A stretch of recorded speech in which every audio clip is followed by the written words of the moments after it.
teman-teman, perkenalkan namaku Eugenia Jesslyn Tanek dari lingkungan Regina Selly, KBG Monika.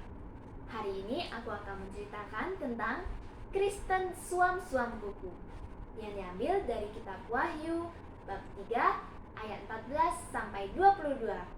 Yuk kita dengar ceritanya. Kristen Suam-Suam Kuku adalah mereka yang dikatakan Kristen namun tidak menunjukkan kehidupan dalam Kristus.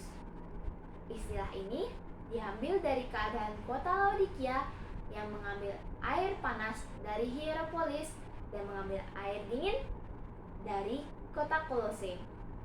Pertemuan kedua air ini dinamakan suam-suam kuku. Tetapi jika air ini diminum, maka akan menimbulkan rasa ingin muntah. Jemaat Laodikia adalah contoh dari Kristen suam-suam kuku. Mereka memang berhasil membangun jemaat Kristen yang sangat besar. Tetapi mereka menjalani kehidupan Kristen mereka secara setengah-setengah. Kota Laodikia adalah kota yang sangat kaya. Dan saking kayanya, mereka berkata, "Aku kaya dan aku telah memperkayakan diriku. Dan aku tidak kekurangan apapun." Mereka pun puas dan lupa bahwa diri mereka sebenarnya miskin secara rohani. Selain itu, kota Laodikia juga memproduksi salep mata yang sangat terkenal, dan mereka sangat bangga dengan produksi mereka. Tetapi mereka lupa bahwa sebenarnya mereka buta dan tidak bisa melihat hal-hal yang bernilai kekal. Selain itu, mereka juga memproduksi kain wol yang berkualitas tinggi untuk pakaian. Tetapi mereka juga lupa bahwa mereka sebenarnya telanjang karena dosa dan tidak menyelimuti tubuh mereka dengan kekudusan. Lalu Tuhan memperingati jemaat Laodikia bahwa jika mereka masih menjadi Kristen yang suam-suam kuku, maka mereka akan dimuntahkan dari mulut Tuhan. Yang berarti mereka akan dibuang oleh Tuhan jika mereka tidak bertobat.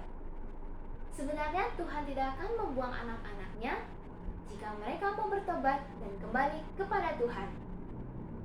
Maka dari itu, Tuhan juga menasihati agar mereka membeli emas yang sudah dimurnikan dengan api, yang berarti memohon kasih di hadapan Tuhan.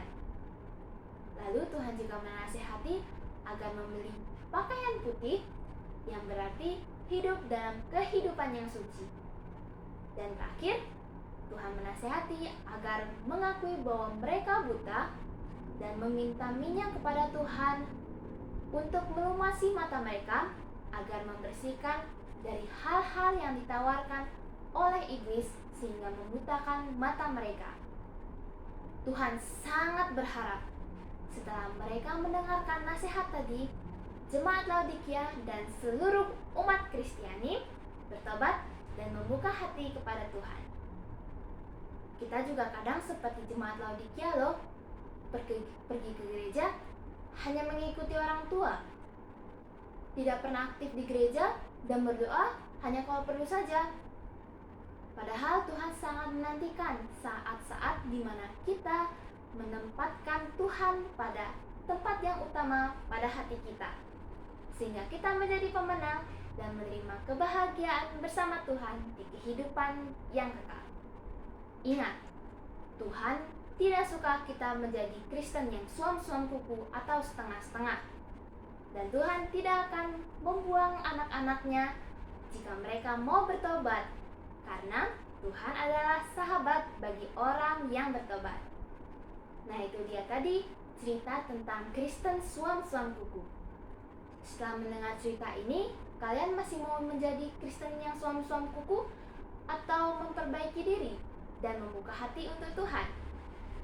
Itu dia cerita dari aku. Terima kasih sudah mendengarkan. Dadah!